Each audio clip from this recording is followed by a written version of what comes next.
자, 오늘 제가 시편 90편입니다. 시편 90편.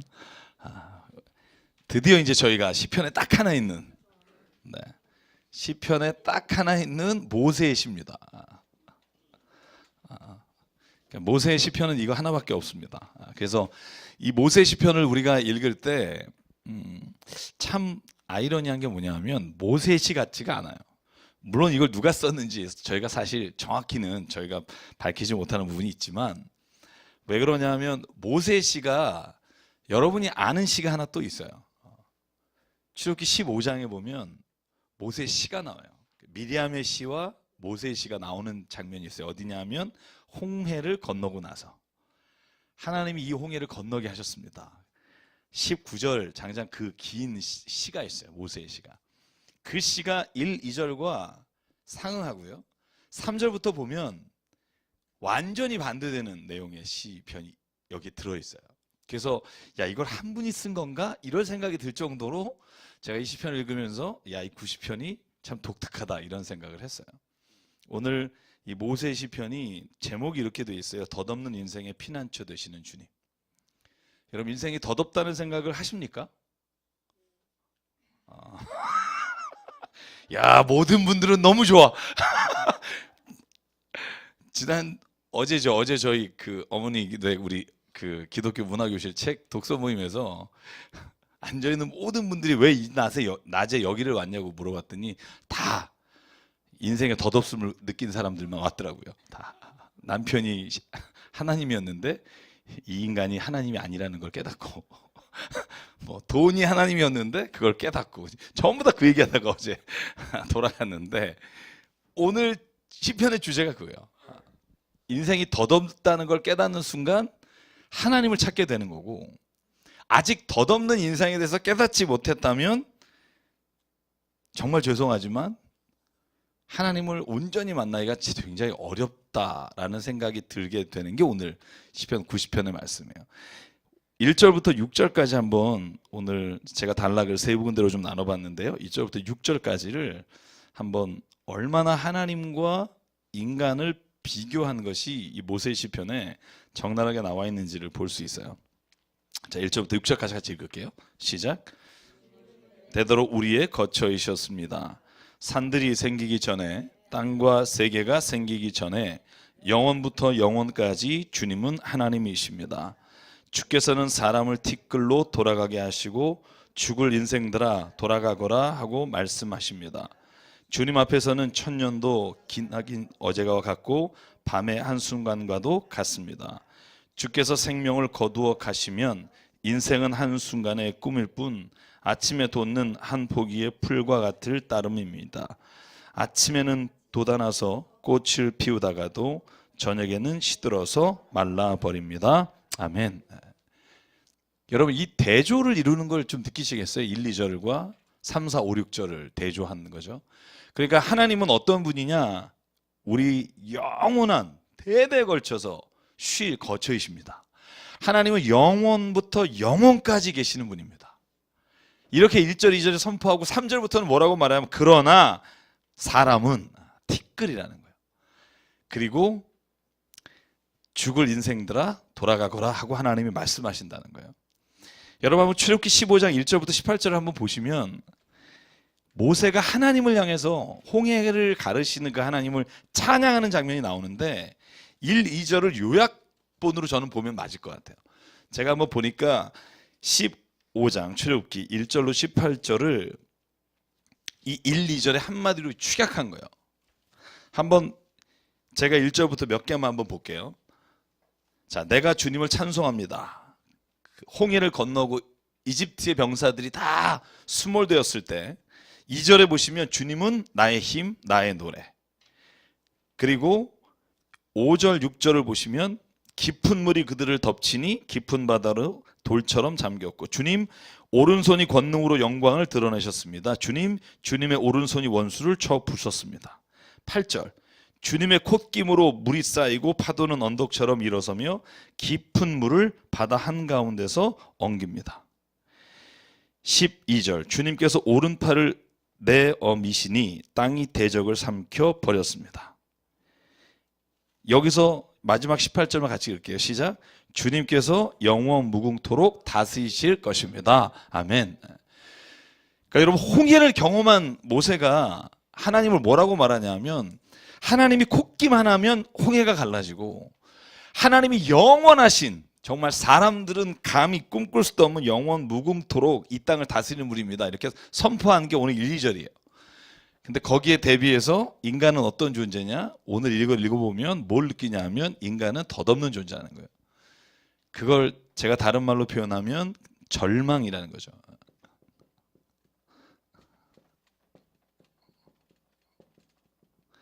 여러분, 왠지 막 12월이 다가왔는데 허무함을 느끼시는 분 없으세요? 내가 이러려고 살았나, 이런. 왜 절 째려보면서 그러시죠?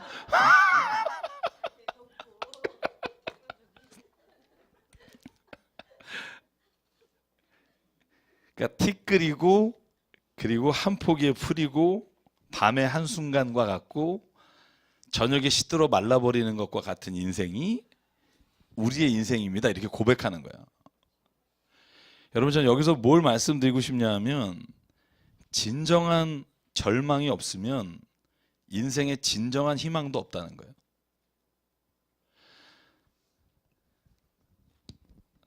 여러분, 하나님을 진짜 만난 사람은요, 인생의 절망 가운데서 하나님을 만난 경험이 있어야 돼요. 이 말은 뭐 인생에서 괴롭고 뭐 가난하게 되고 뭐 물질적인 것만이 아니라, 인생에 내 가슴에 이렇게 구멍이 뚫린, 무엇을 내가 채워도 채워지지 않는, 인생에 어떻게 보면 허무와 절망과 덧없음이 경험되지 않은 사람에게는 진짜 하나님에 대한 희망이 없어요. 제가 이렇게 극단적으로 말하는 이유는, 하나님은 그렇게 우리를 만나시기를 원하신다는 거예요. 여러분, 덧없고 절망하고 험하다는 게 무슨 말이냐 하면, 내가 세상에 대한 기대가 없다는 거예요. 내가 세상에 대해서 내 삶의 목적을 두지 않는다는 거예요. 내가 세상에 대해서 이제는 내 인생을 거기에 방향을 잡고 살아가지 않겠다고 하는 내 선언이 있지 않으면, 하나님을 희망한다는 말이 다 거짓말인 거예요. 너무 극단적으로 얘기하죠. 제가 이렇게 얘기 안 하는 편인데, 그죠? 왜 그러냐 하면, 우리는 결국 세상이 내 삶의 방향이고 목적인 순간, 하나님은 도구가 돼요. 내 그 목적을 이루어 주시는 분이 되는 거죠. 제가 제일 싫어하는 간증이 그런 거죠. 내가 정말 막 가난하고 너무 힘들고 고생하다가, 내가 주님을 만나서 주님께 예배 열심히 드리고 헌금하고 그랬더니, 내가 하나님이 축복을 주셔서 집을 사고 빌딩을 사고 좋은 남자 만나고 좋은 여자 만나서 하나님이 이렇게 간증하시는 것, 저는 그 간증이 얼마나 잘못됐는지를 저는 성경적으로 봐야 돼요. 결국 여러분, 그 간증의 핵심이 뭐죠? 여보세요? 그 간증의 핵심은 뭐냐 하면, 내가 나중에 이렇게 되기 위해 하나님이 나를 도우신 거예요. 여러분, 그렇게 될 때 소망이 어디에 있냐 하면, 내가 결국은 세상에서 무엇인가를 얻는 것이 소망이고, 하나님은 그것을 이루어 주시는 분이 되는 거야. 그게 잘못된 신앙의 첫걸음이고, 그렇게 된 기독교가 한국 사회에서 얼마나 많은 문제를 일으키고 있는지를 보셔야 되는 거예요. 제가 늘 말하죠. 그 월드플레이라고, 잘 산다라고 할 때, 제가 어제도 우리 그 여성 모임에서 말씀을 나누는데, 우리는 부자 보면 잘 산다 그래요. 여러분, 그걸 잘 산다고 말하면 안 된다는 거예요. living well, 정말 잘 사는 게 아니라 그 사람은 그냥 돈이 많은 거예요. 그러니까 저희가 정말 성경적 가치를 갖고 있다면, 그분은 잘 사는 게 아니라, 그분은 그냥 돈이 많은데 다른 사람의 사기를 쳐서 돈이 많을 번 사람도 있고, 성실하게 살다가 돈이 많을 번 사람이 있는데, 성경은 그걸 잘 산다고 말하지 않아요. 성경에는 그럼 잘 사는 게 뭐냐? 여러분, 오늘 본문의 말씀에 보면 13절부터 17절까지가 잘 사는 거라는 거예요. 여러분, 뭘 잘 사냐고 그러느냐? 여러분, 13절부터 17절부터 할게요. 중간은 나중에 하고. 같이 한번 읽어볼까요? 시작. 주님, 돌아와 주십시오. 언제까지입니까? 주의 종들을 위로해 주십시오. 우리가 평생도록 기뻐하고 즐거워하도록. 제가 좀 버전이 다른가요? 네. 제가 다시 한번 찾을게요. 제가 아까 버전을 복사하면서 좀 이상했어요. 13절부터 다시 읽죠. 자, 시작. 주님 돌아와 주십시오. 언제까지입니까? 주님의 종들을 불쌍히 여겨 주십시오. 아침에는 주님의 사랑으로 우리를 채워주시고 평생토록 우리가 기뻐하고 즐거워하게 해주십시오. 우리를 괴롭게 하신 날 수만큼, 우리가 재난을 당한 횟수만큼 우리에게 즐거움을 주십시오. 주님의 종들에게 주님께서 하신 일을 드러내 주시고 그 자손에게서 주님의 영광을 나타내 주십시오. 주 우리 하나님, 우리에게 은총을 베푸셔서 우리의 손으로 하는 일이 견실하게 하여 주십시오. 우리의 손으로 하는 일이 견실하게 하여 주십시오. 아멘. 여러분, 결국 오늘 시편에서 모세가 오늘 드리는 기도에, 이 시편의 기자가 하는 기도의 마지막이 뭐냐 하면 잘 사는 것, 그것이 뭐냐면 하나님과 함께 사는 거예요. 주님 제발 돌아봐 주셔서 내 인생에서 주님 내게 만족을 주시고 주님만이 즐거움을 주실 수 있고 주님만이 내게 영광을 주시며 내가 하는 모든 일들이 헛되지 않게 하시는 분이 주님이십니다. 여러분, 성경에서 잘 사는 게 뭐냐 하면 창조주 하나님을 만나고 그분과 동행하는 삶이 잘 사는 거예요. 비록 세상에서는 우리가 바라볼 때 그 사람이 돈이 없거나 그 사람이 자식이 때로는 잘못되거나 때로는 인생에 있어서 내가 원하는 소망이 이루어지지 않아도 그걸 우리는 못 산다고 말하지 않아요. 성경은 잘 사는 사람은 주님과 동행하는 사람이지 세상적으로 보이는 것들이 잘 채워지는 게 잘 사는 사람이라고 말하지 않아요. 저는 그래서 제발 교회에서 이 잘 산다는 말의 기준이 완전히 일단 바뀌지 않으면 저는 교회는 희망이 없다고 생각해요. 여러분, 얼마나 많은 사람들이 이기적으로 살아요. 하나님의 복을 받았다는 말로. 불편하죠. 돈이 없으면 좀 불편해요. 명예가 없으면 좀 살면서 내가 다른 사람에게 좀 인정 못 받아요. 그런데 그걸 성경은 잘 산다고 말하지 않아요. 여러분들 오해하지 마십시오. 그러면 돈이 많거나 명예가 있는 사람은 못 사는 거냐? 그건 아니라니까요. 그렇게 하는 사람 중에도 주님과 동행하며 잘 사는 사람이 있고 정말 어렵고 가난하고 정말 누가 보더라도 저거 하나님 복 받은 사람이야? 라고 말하는 사람 중에도 잘 사는 사람이 있다는 거예요. 왜냐하면 그가 주님과 함께 동행한다면.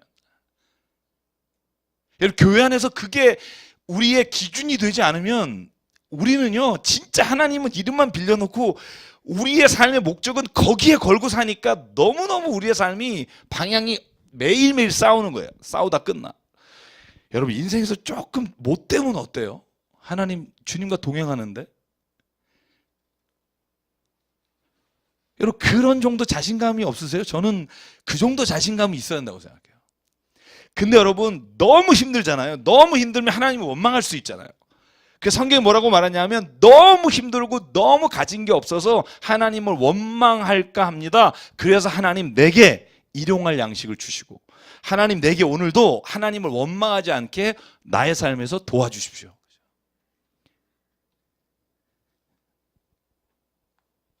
여러분, 남편이나 아내나 자식이나 돈이나 명예에 대한 절망에서 하나님에 대한 희망이 시작해요. 그 절망이 없고 그것이 목적이 아닌 사람에게 하나님이 희망이 돼요. 만약에 그게 목적인 사람에겐 하나님이 희망이 아니라 하나님이 수단이 될 수밖에 없어요. 왜냐하면 나를 기쁘게 해주셔야 되고 하나님이 나를 위해서 지금도 일해야 되는데 우리가 언제 하나님을 위해서 살아요? 그건 그냥 다 그냥 라임이라니까요. 그냥 입으로만 떠드는 거라니까요. 진짜 내 목적은 거기 있지 않은 거라니까요. 그러니까 매일매일 삶에서 우리를 봐야 될 가장 중요한 기준이 뭐냐면 주님이 지금 내 삶에 함께 있다면 여러분이 아무리 거친 길을 가거나 아무리 베드로와 같이 바울과 같이 험한 고난 가운데 있더라도 당신은 복받은 사람이에요. 여러분 믿으십니까? 저는 믿어요. 만약에 그게 없다면 왜 신앙을 하냐고요. 차라리 여러분 열심히 가셔서 딴 일해서 돈 많이 버시는 게 나아요. 세상에서 정말 속이고 사는 사람들, 여러분 그래서 비트코인 사기치면 2천억 벌어요. 근데 그걸 잘 산다고 말하지 않아요. 여러분, 제가 말한 건 뭐냐면 정상적인 범위 안에서 내가 아무리 인생을 잘 산다 그래도 하나님이 내 삶의 중심의 목적이 되지 않는 한 그 인생은 잘 살고 있는 게 아니에요. 여러분, 제가 키에로케고르가 좋아하는 그 사람을 좋아하잖아요. 죽음의 이르라는 병을 제가 오늘 한번 책을 다시 읽으면서 거기에 절망에 대해서 이렇게 정리했더라고요. 제가 한번 적어봤어요. 두 가지 종류의 절망이 있다는 거예요. 하나는 자신이 절망이라는 것을 알지 못하는 절망. 어렵죠? 그러니까 영원한 것을 보지 못하고 자기가 지금 절망적이라는 걸 보지 못하고 사는 그 절망이 있다는 거예요. 이걸 무지의 절망이라 그래요. 그냥 이대로가 좋다. 여러분, 영원한 것을 보지 못한 사람은 이대로가 좋은 거예요. 근데 그거를 본 사람은 예수 그리스도는 우리를 보면서 그게 절망이라는 거예요. 왜? 영원한 걸 못 봤으니까. 또 하나의 절망이 있어요. 그게 뭐냐 하면 자신이 절망적이라는 거를 자각하고 있는 절망이에요. 아, 난 진짜 절망이다. 왜냐하면 영원한 걸 이미 봤단 말이에요. 영원한 삶의 소망, 하나님의 나라와 하나님 걸 봤어요. 근데 내 자신이 지금 그걸 봤는데도 불구하고 내 자신이 그 죄로부터, 그 안타까운 것으로부터 나오지를 못해. 그것도 절망이에요. 그죠? 근데 이 두 번째 절망이 있는 사람은 희망이 있어요. 왜냐하면 예수 그리스도께서 그 사람을 위해 대신 죽으셨으니까. 그걸 믿는 순간 이 절망이 희망이 되는데, 첫 번째 자신이 절망적이라는 걸 모르는 사람은 기회가 없어요. 그 성경이 뭐라고 말하냐 하면 우리가 우리의 자신이 절망적이라는 걸 보는 게 은혜라는 거예요. 여러분, 내가 죄인이라고 보는 게 은혜예요. 왜냐하면 내가 죄인인 것을 아는데 어찌 알고 가슴을 치는데 어떻게 해야 될지 몰라. 왜냐하면 스스로 구원받을 자가 이 땅에 없잖아요.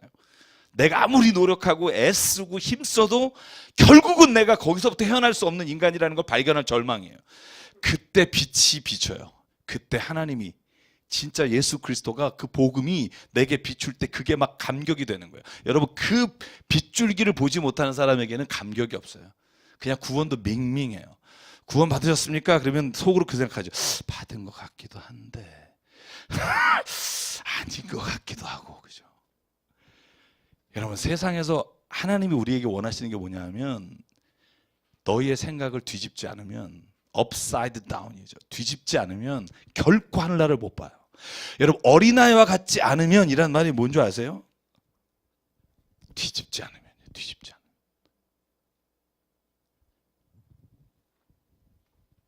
자기중심적인 삶, 이기적 삶의 포기가 있어야 그때 하나님이 말씀하시는 진정한 평화의 나라가 우리 안에 이루어진다는 거예요. 여러분, 제가 늘 말씀드린 것 중에 하나지만 신앙에는요, 그래서 절망적인 비관론과 아주 하나님 안에서 희망적인 낙관론이 늘 교차하고 있어요. 그래서 여러분, 신앙이 있는 사람은 뭐 절망이 없어요? 막 뭐 어려움이 없어? 아니에요. 왜냐하면 우리 안에는 항상 그 둘이 교차한단 말이죠. 왜냐하면 죄인이니까 내가 그걸 보고 그것이 내게서 너무 크면 비관이 되는 거예요. 내가 어떡하지? 야, 내가 이렇게까지 신앙이 있는 줄 알았는데 이렇게 형편없는 인간이야? 여러분, 이 비관론이 나를 막 잡아서 막 나를 누를 때가 있단 말이에요. 그런데 내가 주님을 만나고 주님 앞에서 예배하고 찬양하고 다시 하나님의 살아계신 희망을 보는 순간 어떻게 되냐면 역시 주님만이 내 삶의 희망이고 주님이 계시면 나는 이길 수 있습니다. 낙관적이 돼요. 그래서 여러분, 우리는요, 신앙이 됐다는 건 끊임없이 낙관론만 가지고 사는 게 아니에요. 항상 우리 자신을 바라보면 다시 절망하고 비관하다가 다시 주님을 바라보면 다시 희망을 갖다가, 여러분, 그래서 우리 안에는요, 이 두 개가 교차하는 거예요.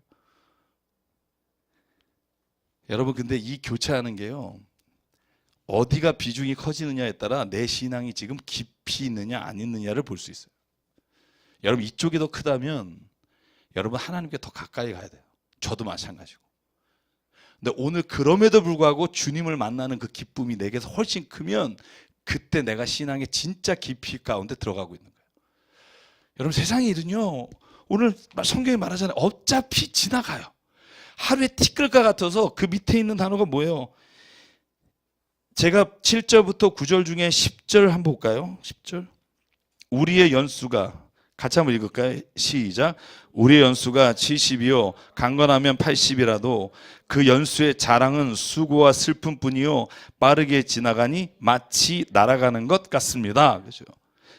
여러분, 우리끼리요, 천년이 하루 같은 순간인 하나님 앞에서 우리가 70, 야, 너는 병들었냐? 아이고, 난 80인데 강건하다. 여러분, 이런 사람 있잖아요. 말은 안 하지만. 그죠? 남이 안 되는 걸 보면 어떻게 생각해요?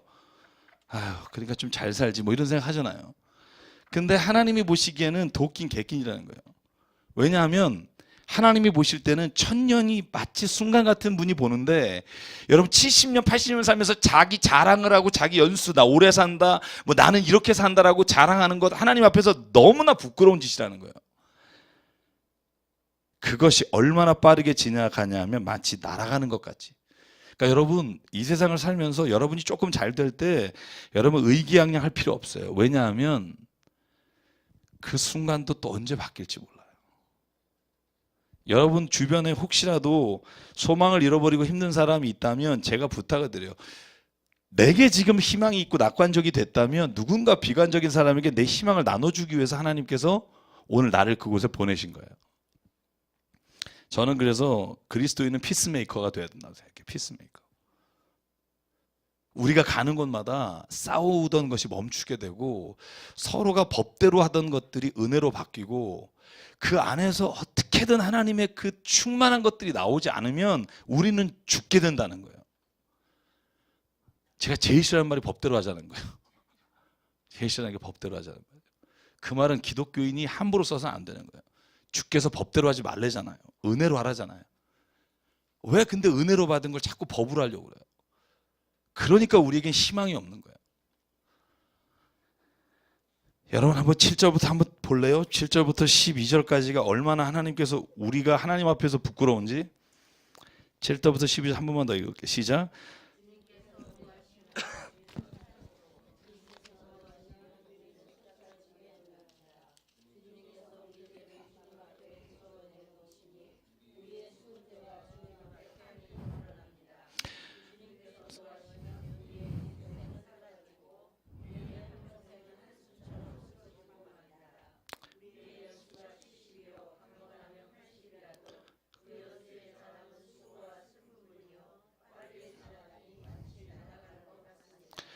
주님의 분노의 위력을 누가 알 수 있겠으며 주님의 진노의 위서를 누가 알 수 있겠습니까?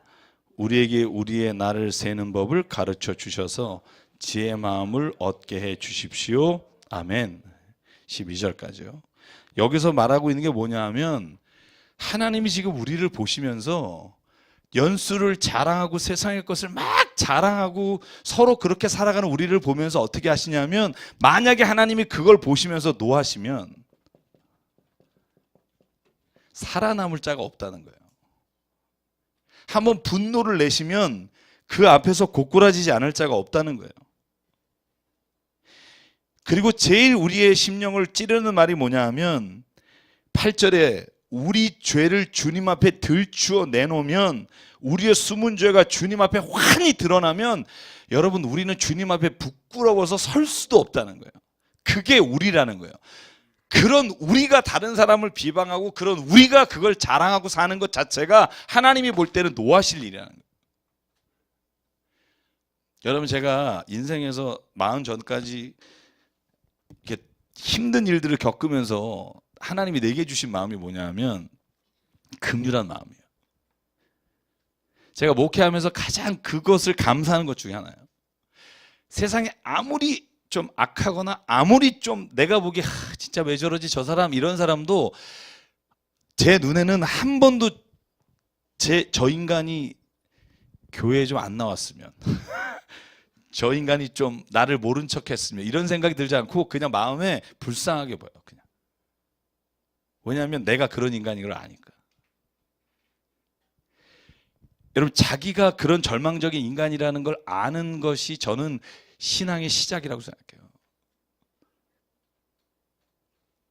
주께서 노하시면 그 죄가 드러나면, 숨긴 게 다 드러나면 여기 진짜 창피해서 얼굴 못 들고 있을 사람이 어디 한둘이에요.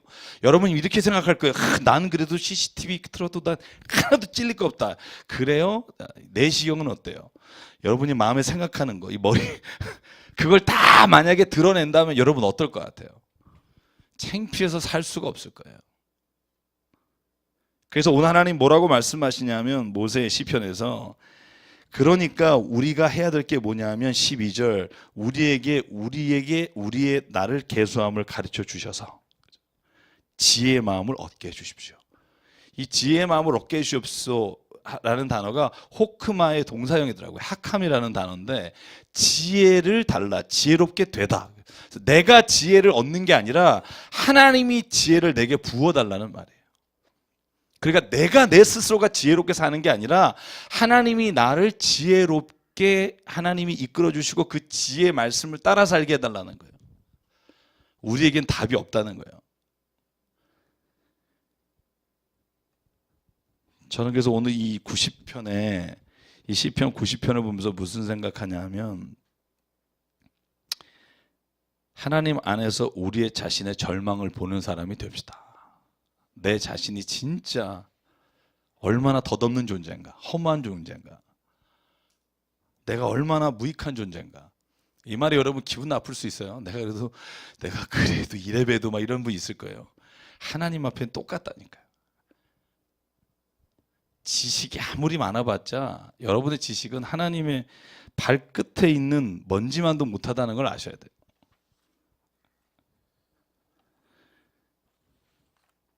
여러분 그래서 제가 좋아하는 소크라테스의 그 삼파법이라는 거 있잖아요. 그게 뭐냐 하면 다른 사람이 잘난 척할 때 그 잘난 척하는 사람한테 너는 무식하다는 걸 알려주는 게 삼파법이에요. 그러니까 너 자신을 알라라고 말하는 게 뭐냐면 네 꼬라지가 얼마나 형편없는 인간인지를 알라는 거예요.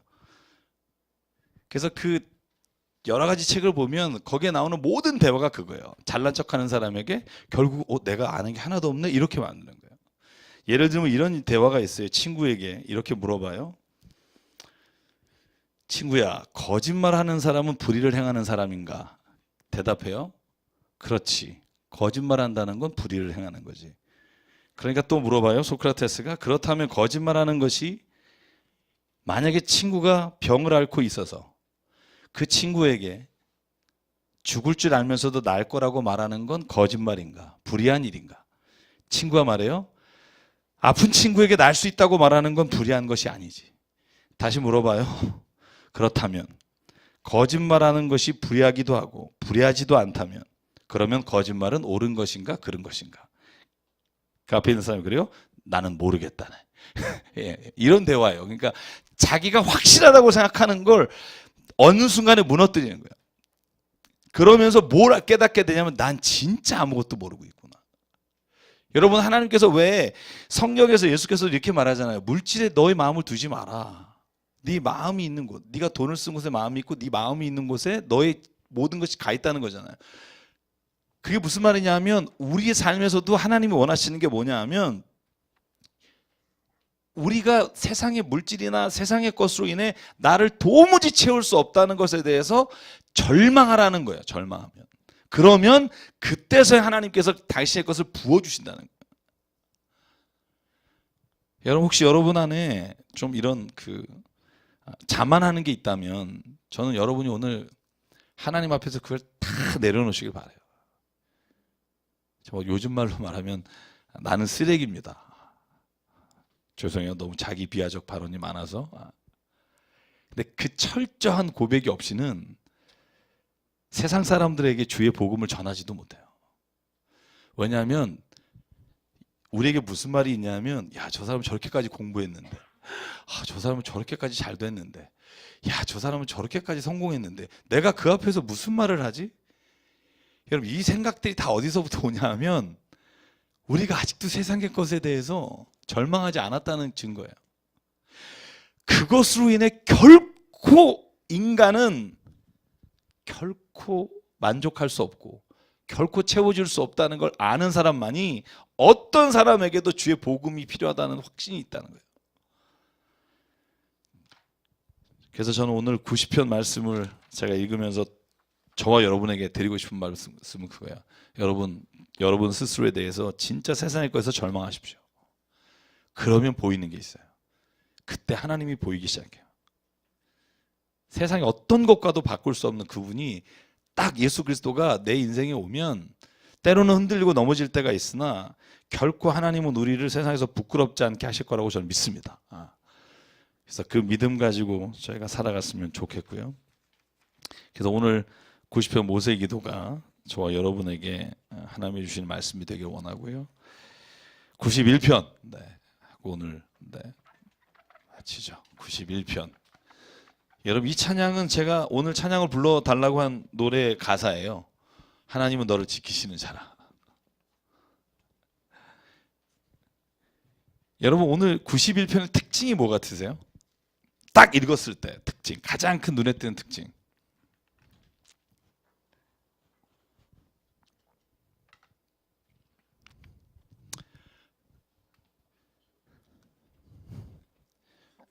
저는 딱 보면서 눈에 탁 들어오는 게 하나 있었어요. 제가 이렇게 여러분이 이렇게 제가 동그라미 친 단어 이렇게 녹색으로 이렇게 막 돼 있는 동그란 거 보이시나요? 혹시 동그란 거? 네. 여러분, 시편이요, 내 영혼아 어찌하여 낭망하느냐, 나를 지키시는 하나님, 이렇게 돼 있는데 이 본문은 다 너예요. 너는, 너를, 내가. 보이시나요? 성경에 보면 여러분 87편도 그렇고요. 다 내 하나님은 내 주께서는 이렇게 고백하는 시로 되어 있는데 이 91편은 너는이라고 되어 있어요. 그리고 1절에 보면 가장 높으신 분의 보호를 받는 전능하신 분의 그늘 아래, 이 말은 성전을 의미하는 단어로 많이 쓰여요. 그래서 이 본문을 어떻게 이해하냐면 예루살렘의 예배 의식에 사용되었던 제사장의 선포문이라고 보는 경우가 많아요. 제사장이 말하는 거예요. 너는. 그래서 예루살렘의 성전에서 의식을 행할 때 이 본문을 읽으면서 너는 하나님의 말씀을 전하다가 14절부터 16절까지 갑자기 나를 이라고 돼 있죠. 보이시나요? 그 나를은 사람이 아니고요. 누군 것 같으세요? 본문을 보면 갑자기 그가 나를 간절히 열망하니 내가 그를 건져주겠다. 누가 하시는 말씀이에요? 하나님이 하시는 말씀이 바뀌어요. 희한하죠. 제사장이 너는 13절까지 내가 사자와 독사를 짓밟고 다니며 사자 새끼와 살모사를 짓이고 다닐 것이다. 이렇게 너는이라고 돼 있다가 14절, 15절, 16절에는 뭐라고 돼 있냐면 네가 나를 찾으면 내가 너를 건져주겠다. 내가 그와 함께 하겠다. 그래서 이것을 우리가 뭐라고 말하냐면 하나님의 메시지를 전달하는 하나님의 신탁이라고 말해요. 그러니까 제사장이 너는 이라고 선포하다가 마지막에는 신탁으로 하나님의 메시지를 그대로 전하는 거예요. 하나님 말씀하신다. 그가 나를 간절히 열망하니 내가 그를 건져주겠다. 그래서 이 91편의 1절부터 16절까지 보면 제사장이 시인 혹은 성전에 있는 사람에게 선포하는 말씀으로 돼 있고, 그리고 그 선포하신 말씀 맨 마지막엔 하나님이 그를 향해서 신탁으로 선포하는 형태로 되어 있어요. 한번 오늘 본문의 말씀 8절까지 먼저 읽어볼까요? 하나님께서 어떻게 구원을 하실 건지에 대한 메시지가 있는데 1절부터 8절 같이 읽겠습니다. 자,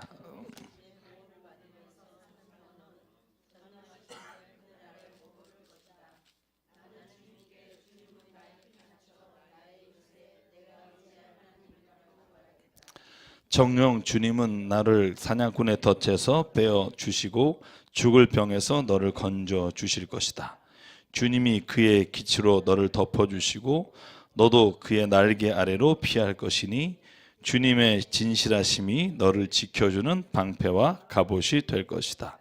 그러므로 너는 밤에 찾아드는 공포를 두려워하지 않고 낮에 날아드는 화살을 두려워하지 않을 것이다.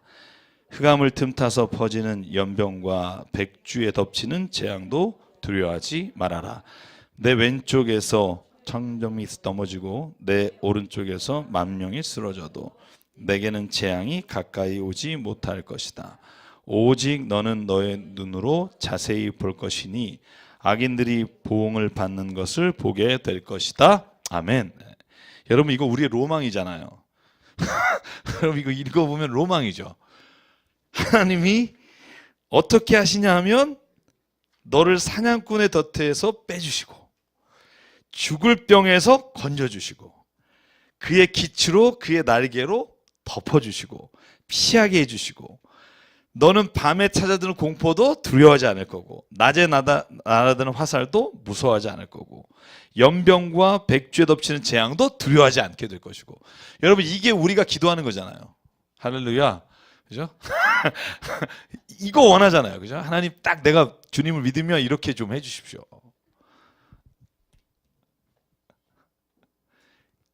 근데 이제 우리는 이제 거기에 주어가 나라고 돼 있기를 원하죠.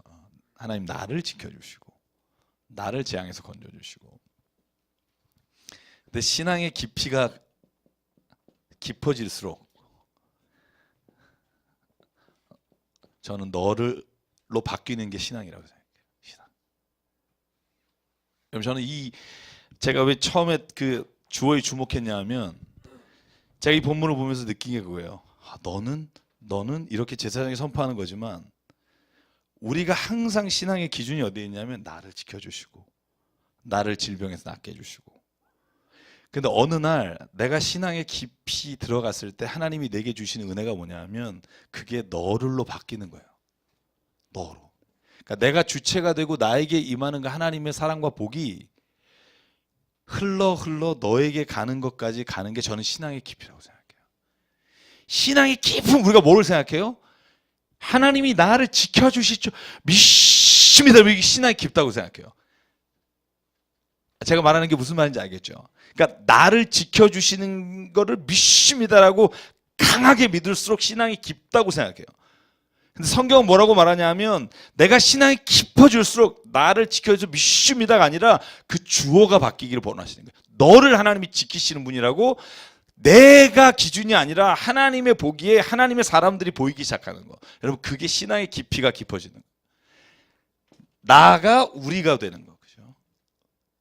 저는 신앙이 깊어진다고 할 때 믿습니다를 누가 더 길게 하느냐가 아니라 우리의 안목이 바뀌어서 나를 정말 사랑하시는 그 하나님이 저 사람도 사랑하는구나라는 걸 하나님의 눈으로 보게 하시고 눈물을 흘리게 하시고. 여러분 그게 바울의 기도잖아요. 스테반의 기도잖아요. 미친 사람이잖아요. 여러분, 주여 저들의 죄를.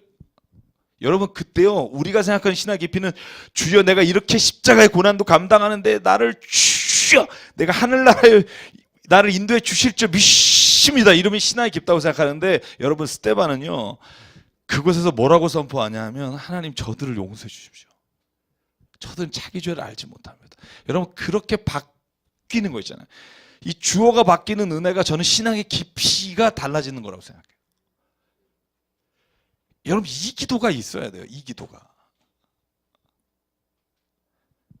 우리가 무슨 뭐 하나님을 누가 더 나를 축복해 주는지를 확신하나 이 경연대회 하려고 예수님 열심히 믿는 게 아니잖아요. 나를 사랑하시는 그 하나님, 십자가에서 죽으신 그 하나님, 내가 도저히 내 스스로 죄의 문제를 해결할 수 없을 때 내가 그 길을 감당할게. 내가 대신 죽을게. 그 주님이 나를 위해서만 죽으신 게 아니라 어느 날 나를 위해 죽으신 그 감격이 막 넘칠 때 죽어가는 사람을 봤을 때 내 눈에 그 죽어가는 사람이 내가 하나님의 마음으로 보이기 시작하는 거. 여러분 그게 저는 신앙이 내 안에서 이제 시작되는 거라고 생각해요. 여러분 옆에 있는 분 얼굴을 보세요. 옆에 있는 분이 바로 하나님이 사랑하시는 그분이라니까요. 하나님이 그렇게 애타게 십자가에서 죽기까지 하나님이 오늘도 기다리신 분이 옆에 있는 사람이라니까요. 내가 미워하는 그 사람이라니까요. 저는 오늘 그래서 92편 읽으면서 그냥 계속 은혜가 됐어요. 너를 내가.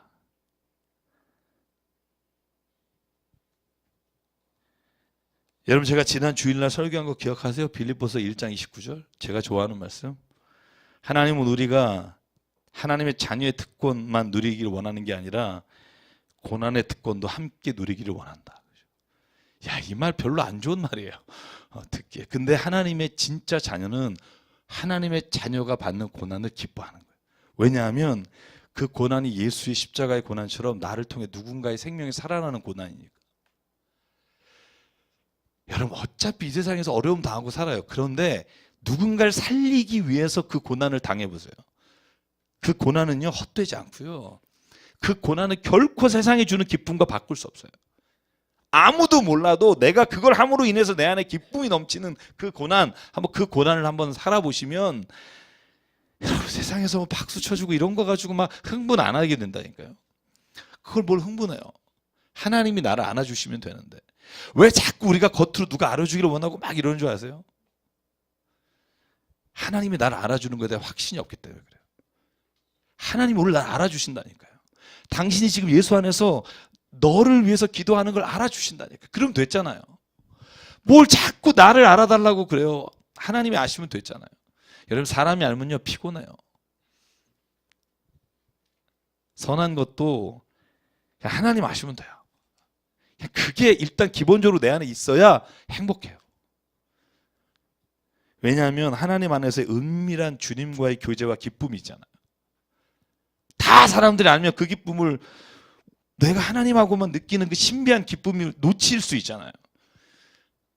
그래서 오늘 저는 이 91편의 시를 읽으면서 이 모든 기도의 축복이 저는 나를 통해서 누군가에게 이렇게 흘러가면 얼마나 좋을까.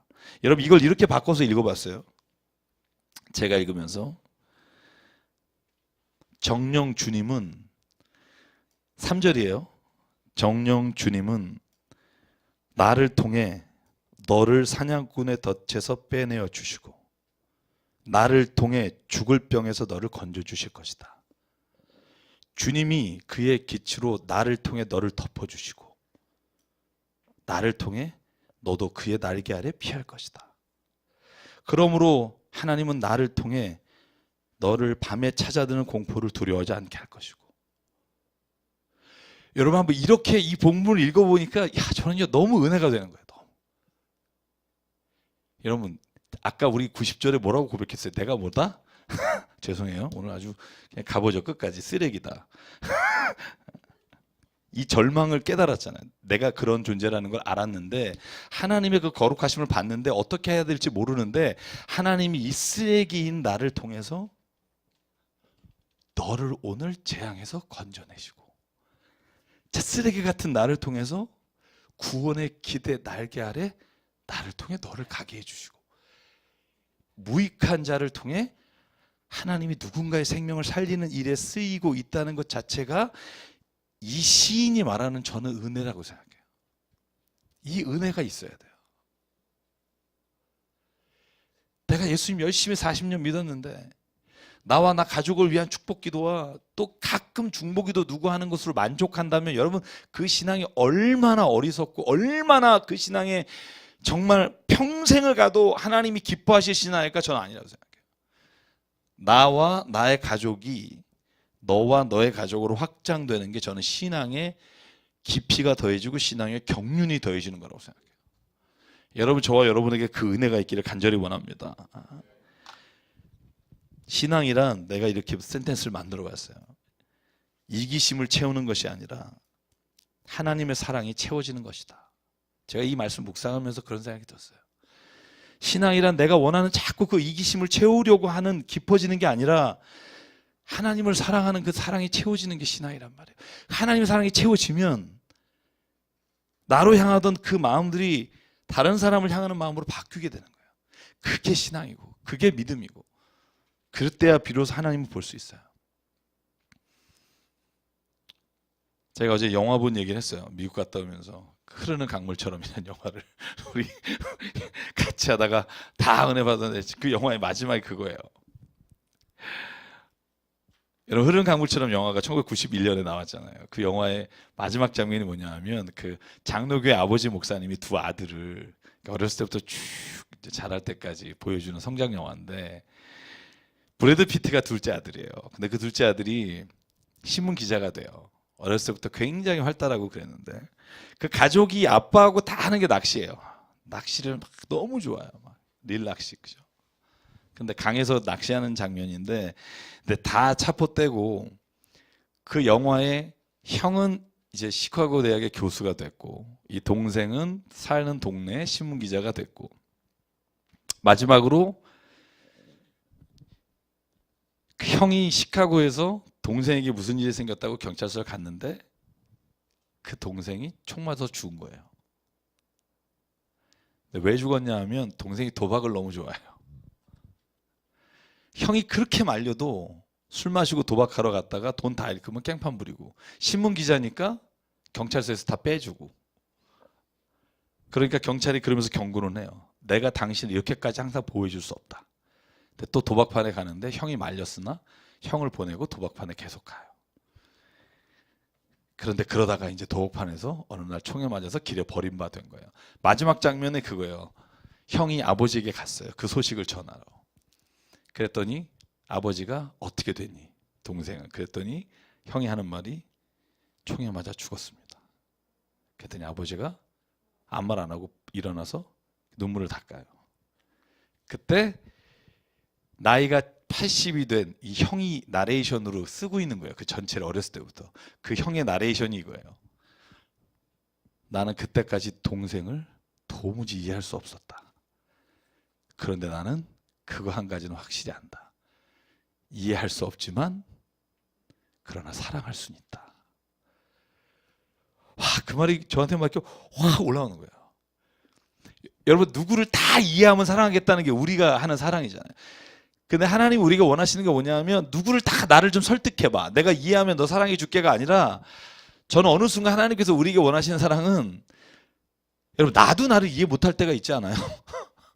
내가 왜 그런 짓을 했지? 이럴 때가 있지 않아요? 나도 내가 이해하지 않지만 못하지만 나를 사랑하듯이 여러분 누군가를 사랑할 때 그 사람이 내가 왜 그 짓을 했는지 이해하면 사랑한다라고 하면 그 사랑이 아니라는 거예요. 저는 성경을 읽어보면 그와 똑같은 거예요. 내가 이해하지 못하지만 하나님이 그를 사랑하니까 사랑하는 거예요. 그러면 그를 용납하게 돼요. 그게 저는 부부간에 혹은 하나님 안에서 살아가는 사람들이 가지고 있는 사랑법이라고 생각해요. 여러분 어떻게 그 사람이 다 그렇게 한 걸 이해할 수 있어요. 그러나 사랑할 수 있어요. 사랑하면 하나님께서 그를 그 모든 상황 가운데서 또 건져내시는 은혜를 주신다고요. 그래서 저는 이 91편을 이제 한 절만 더 읽겠는데요. 오늘 9절부터 마지막 절까지 읽을 텐데 여기 한번 읽으시면서 나를 통해라는 아까의 그 말을 한번 머리로 이렇게 넣으시면서 천천히 한번 8절부터 16절까지 같이 한번 읽어보겠습니다. 시작. 오직 너는 너의 눈으로 자세히 볼 것이니 악인들이 보응을 받게 것을 보게 될 것이다. 내가 주님을 내 피난처로 삼았으니 가장 높으신 분을 너의 거처로 삼았으니 내게는 어떤 불행도 찾아오지 않을 것이다. 내 장막에는 어떤 재앙도 가까이 하지 못할 것이다. 그가 천사들에게 명하셔서 내가 가는 길마다 너를 지키게 하실 것이니 너의 발이 돌부리에 부딪히지 않게 천사들이 그들의 손으로 너를 붙들어 줄 것이다. 내가 사자와 독사를 짓밟고 다니며 사자 새끼와 살모사를 짓이기고 다닐 것이다. 하나님께서 말씀하신다. 그가 나를 간절히 사랑하니 내가 그를 건져주겠다. 그가 나의 이름을 알고 있으니 내가 그를 높여주겠다. 그가 나를 부를 때에 내가 응답하고 그가 고난을 받을 때에 내가 그와 함께 있겠다. 내가 그를 건져주고 그를 영화롭게 하겠다. 내가 그를 만족할 만큼 오래 살도록 하고 내 구원을 그에게 보여주겠다. 아멘. 저는 13절까지 우리가 서로 나를이 아니라 너를로 이렇게 살아가면 하나님이 그걸 보시면서 나에게 하시는 말씀인 것 같아요. 그러면 내가 너를 구원해 주겠다. 내가 너를 사랑하니까. 나를 부를 때 내가 응답해 주겠다. 여러분 그래서요. 저는 3쿠션 복이라는 게 있어요. 3쿠션. 하나님 나를 복 주세요. 이게 아니라 이 시편은 뭐냐 하면 내가 누군가를 축복하고 누군가에게 하나님의 은혜를 구하면 하나님이 그걸 보시고 내가 너를 응답하겠고 너를 도와주겠고 이게 마치 하나님의 신탁처럼 되는 거예요. 그게 어떻게 오냐면 내가 나에게 구하는 것이 아니라 누굴 위해 구하면 하나님이 그걸 보시고 나를. 이걸 저희 스승님이신 김준희 교수님이 늘 이렇게 말했어요. 3중 축복이다. 3쿠션 축복이다. 그러니까 하나님이 내가 하나님을 기뻐하고 내가 그래서 그 기쁨을 누구에게 전하면 하나님이 그 전한 기쁨을 통해 나를 다시 기쁘게 해주시는. 그래서 저와 여러분에게 이 신앙이 시작됐다는 건 하나님께서 오늘 누군가를 통해서 누군가에게 내 사랑이 흘러가게 하시고 그 사랑을 보시고 하나님의 감동하시고 우리를 이끌어 주시는 여러분 이 은혜의 자리가 저는 늘 함께하기를 간절히 바랍니다. 그래서 제가 목사님의 어떤 목사님 설교를 듣다가 그런 말을 듣고 제가 그냥 감동받은 게 있어요. 그게 뭐냐면 하나님이 우리의 손을 붙잡고 갈 때 우리가 하나님의 손을 놓을 때가 있잖아요. 놨을 때, 놓쳤을 때 그때 어떻게 하는 게 좋을까? 그분의 말씀이 뭐냐면 그 자리에 그냥 있는 거예요. 하나님의 이름을 부르는 거예요. 그러면 하나님이 그 아들을, 자식을 찾아오신다는 거예요. 근데 우리는 어떻게 하냐 하면 손을 놓치면 돌아다닌다는 거예요. 혹시 우리 아버지 못 보셨어요? 우리 아버지 못 보셨어요? 이렇게 막 다니면 아버지가 그 자리에 있는 자녀를 기억하시고 올 텐데 우리는 다른 것을 막 따라다니다가 그 아버지를 놓친다는 거예요. 저는 그게 우리가 신앙생활에서 자주 범하는 잘못이라고 생각해요. 하나님을 놓친 자리에서 하나님을 부르짖으라는 거잖아요. 오늘 하나님을 부르짖고 하나님께 나의 모든 삶을 자리를 맡기면 하나님이 그 자리에 있는 내가 놓친 그 손을 잡아주시는데 다른 어떤 세상의 것을 막 기웃거리고 묻고 막 그러면서 하나님을 찾지 말라는 거죠. 그래서 저는 오늘 이 말씀 보면서 그런 생각 드리고 싶어요. 저와 여러분은요, 만약 하나님 지금 놓치셨다면 그냥 그 자리에서 울면서 주님을 부르시면 하나님이 그 자리에서 우리를 와서 안으시고 우리를 구원해 주실 거라고 저는 믿습니다. 그러니까 다른 것들을 찾아다니면서 막 헤매지 말고요. 그 자리에서 하나님의 이름을 부르라는 거예요. 그러면 하나님은 당신께 다시 오셔서 하나님 것을 채워주시고 이끌어 주시는 분이 될 것이라고 저는 믿습니다.